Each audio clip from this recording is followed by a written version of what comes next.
ஓம் நமச்சிவாய. இவர் வந்து சார் வந்து சீனுன்னு சொல்லாமல் சாரதி சீனுன்னு சொன்னால் கரெக்டாக இருக்கும் நினைக்கிறேன்.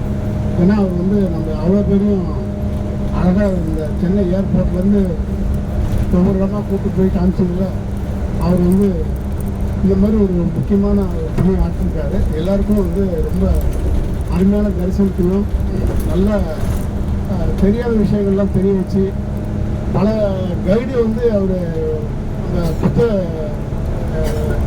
போதி மரம் உள்ள இடத்துல மட்டும்தான் அவர் கைடாக வரல. இப்போ எல்லா இடத்துலையும் அவரே தான் கைடாக இருந்திருக்காரு. நமக்கு எல்லா விஷயத்தையும் ஒன்றுனா தனித்தனியாக எடுத்து சொல்லி எல்லா விஷயத்தையும் புரிய வச்சுருக்காரு. ஃபஸ்ட்டு வந்து நான் அவருக்கு வந்து முக்கியமான விஷயத்தை சொல்லுவேன். என்னென்னா, நான் வந்து உள்ளே என்ட்ரு ஆகும்போதே ஃபஸ்ட்டு அந்த 3 பேருக்கு சேர்த்து இந்த அட்வான்ஸ் அமௌண்ட்டை அவர் கட்டு ஒரு ரப்பர் பண்ட் போட்டு கொடுத்துட்டார். அவர் கருத்து எண்ணி பார்த்தீங்கன்னா சார்னு சொன்னால் அதெல்லாம் கேட்கல. தூக்கி அப்படியே பேக் போட்டார்.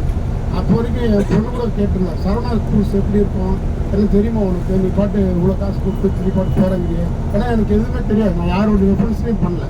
ஒரு வெப்சைட்டில் பார்த்தேன், ஒரு 10 கம்பெனியை செக் பண்ணேன், அவர்கிட்ட பேசுனா ஒரு ஓகே நல்ல கைண்ட் ஹார்ட்டாக பேசினார்.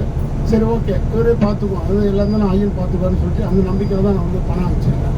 அது வந்து இந்த அளவுக்கு கொண்டு வந்து எல்லாருடைய நம்பிக்கையும் அவர் ஏற்படுத்தி எல்லாரையும் ஒரு குடும்பமாக உண்டாக்கி இந்த அளவுக்கு கொண்டு வந்து சேர்ப்பாக நான் எதிர்பார்த்துருக்கேன். சரி, அடுத்த விஷயம், திருவழி சங்கமத்துக்கு நம்ம எல்லாருமே போய் ஒரு மறந்திருந்த விஷயத்த ஞாபகப்படுத்திட்டாரு அந்த தம்பதி பூஜை. எல்லாருமே கொஞ்சம் என்ன அது இல்லாமல் 80ஆம் கல்யாணம் வரைக்கும் கொண்டு போயிட்டு திருப்பி வந்து அவர் அந்த ஐயர் வேறு சிரிக்காமலே நிறைய விஷயம் நமக்கு சொல்லி கொடுத்துட்டாரு. காலை அமுக்கி விட சொல்கிறது, தலை பின்னி விட சொல்கிறது, அதுக்கப்புறம் முத்தம் கொடுக்க சொல்கிறது, இதெல்லாம் செய்ய வச்சு திருப்பி நம்மளை வந்து பழைய ஞாபகத்துக்கு கொண்டு போக வச்சுட்டாரு. திரும்பி ஒரு முறை வரும்போது அதே மனைவியோட வந்து திருப்பி அதே மாதிரி ஒரு தமிழ் பேசி செய்யணும். அதுக்கு சீனியர் சார் வந்து உதவி பண்ணணும்னு நான் எதிர்பார்க்குறேன். ஓகே, அடுத்தது வந்து நம்ம கேட்டிங்கன்னா நம்ம நெக்ஸ்ட்டு வாரணாசி வரோம். வாரணாசி வந்தோடனே எல்லாருமே பேக்கில் எடுத்துகிட்டு வந்தாச்சு, ரூமுக்கு வந்துட்டோம். பஸ்ஸு வந்து கிளம்பி போயிடுச்சு. வீட்டில் நான் நைட்டு 11:15 இருக்குமா நம்ம போனப்போ 12 மணி போய் படுக்கிறதுக்கு போயிட்டு என் ஃபோன் எங்கன்னு ஒய்ஃப்ட்ட கேட்குறேன். பேக்கில் தான் இருக்குன்னு சொல்லி பார்த்தா பேக்கில் ஃபோன் இல்லை. பேக்கில் ஃபோன் இல்லைன்னு சரி எங்கே போச்சு என்னன்னு தெரியல. இப்போ இதில் பார்த்தேன்னு பார்த்தா சீட்டுக்கு வீடு வச்சு பஸ்ஸுக்கு ஒரு 5 கிலோமீட்டர் தள்ளி போயிடுச்சு.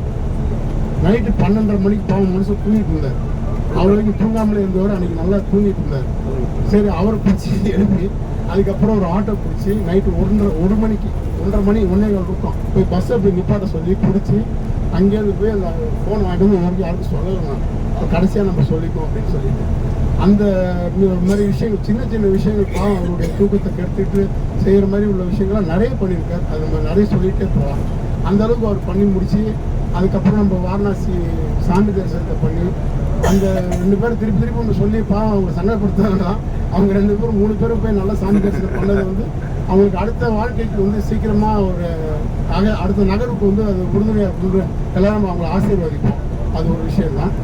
மற்றபடி நம்ம கடைசியாக நம்ம பார்த்த இது மங்கள கௌரி எல்லாரும் அவர் மட்டும் சொன்னீங்களா, நான் ஒரு விஷயம் சொல்கிறேன்.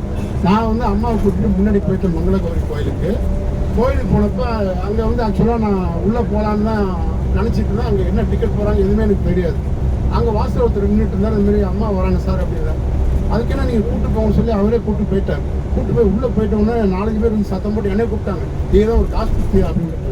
எனக்கு அதெல்லாம் நான் கொடுக்கவே இல்லைங்க, நான் சும்மா தான் அம்மா கூப்பிட்டு போகலாமான்னு கேட்டால் அவர் அனுப்பிச்சி விட்டுட்டார் அப்படின்னு சொல்லி சொன்னாங்க. அந்த சேர் போட்டு உட்காந்துருந்தாங்கல்ல அவங்க கேட்டாங்க, காசு நான் அவருக்கு கொடுத்துட்டேன்னு சொல்லிட்டு. இப்போ போய் பார்த்தா உள்ள இந்த செக்யூரிட்டி கிட்ட நின்றுட்டு இருந்தப்போ உள்ளே போய் 5 பேர் சாமி கும்பிட்டு வந்துட்டு இருந்தாங்க. நானும் அம்மாவும் உள்ளே போகணும் எதிர்பார்க்கவே இல்லை. உள்ளே போயிட்டு அந்த சாமியோட வயிறு பகுதியா மார்பு பகுதி தொட்டு கும்பிட்டுட்டு வந்தோம் நானும் அம்மாவும். அந்த பாக்கியம் வந்து எனக்கு கிடைச்சி அதுக்கப்புறம் சொன்னாங்க யாருமே உள்ளே விடுவாங்க, வெளியே பார்த்துட்டு வந்துட்டாங்கன்னு சொல்லிட்டு. எங்களுக்கு தெரியாது, எனக்கு டிக்கெட் கூட எவ்வளோ தெரியாது. ஏன்னா 2 பேரும் ஃப்ரீயாகவே அனுப்பிச்சிட்டாங்க. 2 பேரும் ஃப்ரீயாகவே அனுப்பிச்சிட்டாங்க. உண்மையிலே அது யாரோட பாக்கியம்னு எனக்கு தெரியல. அப்படியே அனுப்பிச்சிட்டாங்க. உள்ளே போயிட்டு வந்துட்டோம், சாமி கும்பிட்டுட்டு சாமி உள்ள அந்த வயிற்று நெஞ்சு போய் தொட்டு சாமி கும்பிட்டு வந்துட்டோம். யாரும் இந்த காசை எங்கிட்ட கேட்கவும் இல்லை. அதான் ஒரு பெரிய விஷயம். அது முடிச்சு நாங்கள் முன்னாடி கீழே இறங்கி வந்துட்டோம். கீழே இறங்கி வந்து அந்த பெட்டி கடையில் அம்மாவை கூப்பிட்டு வச்சு உள்ளே உட்கார வச்சு ஃபேனை போட்டுட்டு நீங்கள் எவ்வளோ வேணால் ரெஸ்ட் எடுத்துக்கோங்கன்னு சொல்லி அவர் இந்த கடைக்காரர் வந்து உள்ளே உட்கார வச்சுட்டாரு. அந்த மாதிரி வந்து நான் வந்து உண்மையிலே இந்த டீமுக்கு வந்து பெரிய நன்றி நான் தெரிவிக்கிறது. எல்லாருமே ஒத்துமையாக இருந்து அம்மாவை நல்லபடியாக பார்த்துக்கிட்டு நம்ம டீம் லீடராக இருக்க சீனு சார் வந்து எல்லாருமே நல்லா அரவணைச்சு கொண்டு போய் இந்த அளவுக்கு கொண்டு வந்து நம்ம சேர்த்ததுக்கு அவருக்கு எல்லா விதமான நன்றி நான் தெரிவிச்சுக்கிறேன். மீண்டும் மீண்டும் நம்ம இதேமாரி டூரில் சந்திப்போம். அந்த குரூப் டூர் வந்து நம்ம அந்த இதை யாரும் டெலிட் பண்ணி எக்ஸிட் பண்ணிக்க வேண்டாம். அந்த மே 9 போட்டிருக்க எம்பளம் இருக்குல்ல, அந்த வாட்ஸ்அப் குரூப் வந்து அப்படியே இருக்கட்டும். அடுத்தடுத்த டூரில் நம்ம சந்திக்கிறதுக்கான வாய்ப்புகள் கிடைக்கும். இல்லைனா அது ஒன்று விட்டு அடுத்தது நினச்சி நம்ம மீட் பண்ணிக்கிறதுக்கான வாய்ப்பு கிடைக்கும்.